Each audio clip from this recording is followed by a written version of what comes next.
nous allons faire une petite meringue pour mettre sur la bûche qu'on a préparée tout à l'heure. Une meringue de décoration qui sera composée de 250 g de sucre glace et de 4 blancs d'œufs. Alors moi j'ai fait une mini dose depuis tout à l'heure, donc c'est une meringue avec 2 blancs d'œufs seulement et seulement 125 g de sucre glace. C'est beaucoup de sucre par rapport au blanc d'œuf.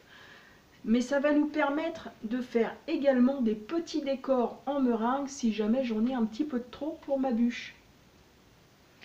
Donc je vais mettre tout de suite mon sucre glace dans mes blancs d'œufs. Je vais commencer à les fouetter tout doucement, sinon je vais faire de la fumée partout, ça va être horrible. Je les fouette tout doucement au départ pour bien incorporer le sucre glace dans les blancs d'œufs.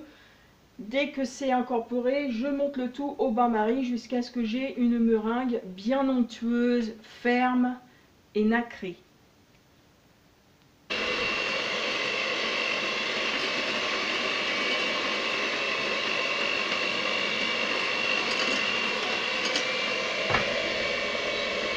Je mets ma plaque sur 7 pour que ça chauffe un peu en dessous.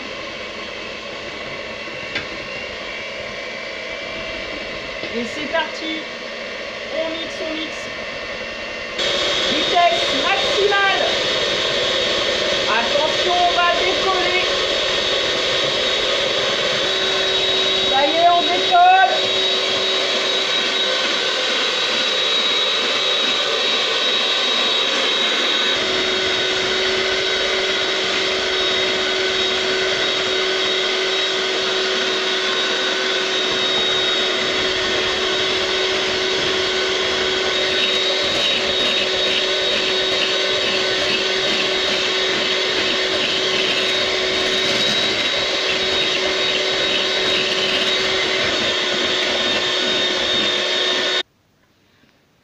On approche de la vérité quand ça commence à former un bec comme on dit et que les fouets laissent des traces dans la meringue, on y est presque. Mais on va fouetter encore un petit peu pour vraiment que les traces soient franches.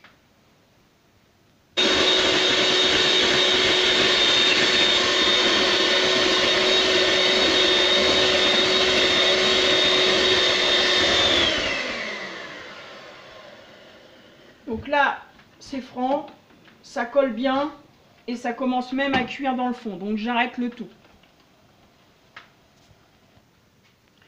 Donc ma meringue est prête. J'ai préparé une poche avec une douille, une petite douille comme ça qui forme des étoiles. Si on a, on peut prendre une douille avec les dents pour faire une bûche. Ou sinon une douille lisse ou une poche percée simplement. Le décor sera pas le même sur la bûche à la fin. Moi je ne suis pas très douée pour remplir ma poche. Je sais que normalement on la retourne sur la main et avec la corne c'est plus facile, on met comme ça et hop.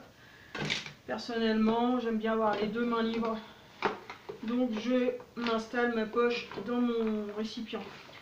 On n'oublie pas de boucher le trou pour que ça ne se renverse pas par le bout de la lorgnette.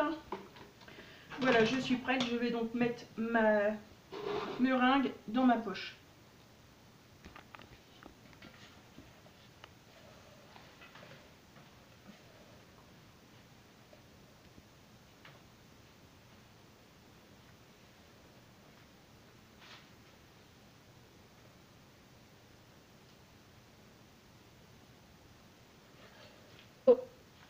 Je vais pousser le tout vers le bout de ma douille.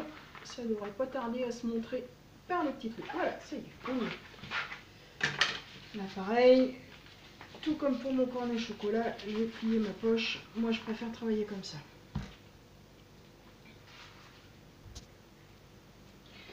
J'ai ramené ma petite bûche qu'on a fait tout à l'heure. Je vais la sortir et la mettre normalement sur son plat de présentation. Avant de la mettre sur le plat de présentation, je prends le soin de couper les petits bouts pour que ce soit bien propre, bien net. Voilà. Ça fera encore des choses à manger pour le caméraman.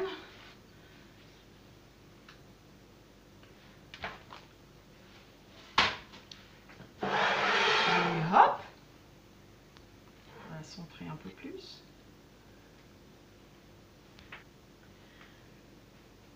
Dis donc le caméraman, je suis donc en train de décorer ma bûche avec ma meringue. Je vais commencer par le bas, par les côtés, tout en bas. Allez, je presse, c'est parti. Alors c'est mieux de le faire à la poche à douille, même si après on décide de faire la déco. Ah oui, pour l'instant, vous ne voyez pas ce que je fais. Je vais donc tourner la bûche. Voilà ce que je viens de faire. Donc je disais qu'on peut aussi l'étaler directement à la cuillère. Le problème c'est que la génoise risque de coller à la cuillère, alors que si on étale d'abord à la poche, on pourra ensuite lisser avec une cuillère. Mais si on veut, on n'est pas obligé de lisser à la cuillère. Sauf si on veut que la bûche ressemble à une piste de ski avec des petits sapins enneigés.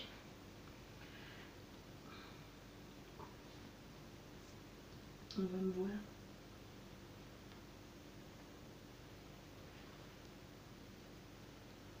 C'est joli quand même.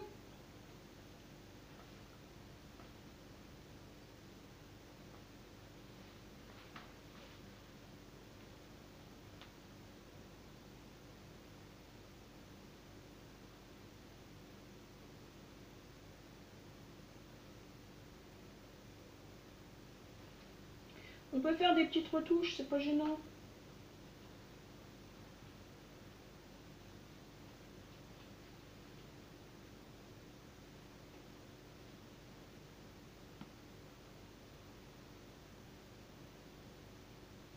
À condition de faire bien les retouches, ce qui n'est pas le cas là.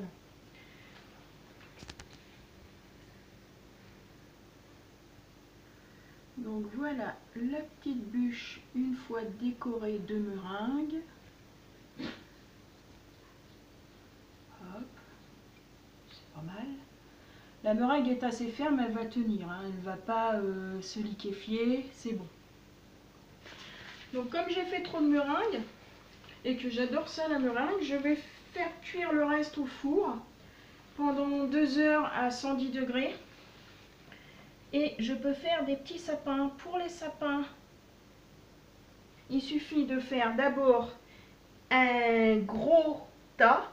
On remonte, on repousse un petit peu sur la poche pour faire un moyen tas. On remonte, on repousse un peu pour faire un petit tas et on finit par une pointe. Tout ça, ça nous fait des petits sapins qui peuvent agrémenter. Donc je soulève, je pousse, je soulève, je pousse et hop, j'ai la pointe du sapin enneigé. Donc je pousse sur mon gros. Je soulève, je repousse pour faire le tas du dessus, je soulève, je repousse pour faire le tas d'encore au-dessus, et hop, je pousse et je pointe.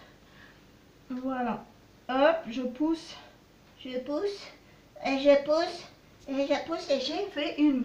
Donc j'ai des sapins, j'ai des petits sapins qui penchent un petit peu, on dirait qu'ils vont tomber, mais c'est normal, c'est le poids de la neige. Donc on n'oublie pas de pousser à la verticale. Voilà. Que plus je vais me mettre sur le côté comme ça et plus mon sapin sera de travers. Et là, alors, je pensais que ma bûche serait un peu plus molle, mais comme elle ne l'est pas, je mets quand même mes petites plaques de chocolat. C'est à vous après de faire les plaques de chocolat à la taille de votre bûche. Je pensais qu'elle serait plus grosse. Un petit sapin que je peux planter. Donc pour décorer le sapin, je vais le saupoudrer de sucre glace comme je l'ai fait pour mes petits sapinous qui sont là. Voilà, ils sont jolis mes sapinous. Et puis si ça ressemble pas à un sapin, ça ressemble au moins à une pomme de pin. On n'est pas loin. Voilà. Donc je vais saupoudrer mon sapin, mon grand sapin de sucre glace. Voilà, pour l'enneiger un petit peu, il n'y a pas de raison. Les autres ils sont enneigés. Je vais enneiger celui-là aussi. Et voilà. Je vous fais voir au final ce que ça donne. C'est assez sympa.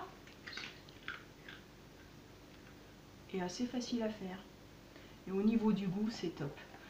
Voilà, donc n'hésitez pas, je vous mettrai sur une autre vidéo la recette et le résultat.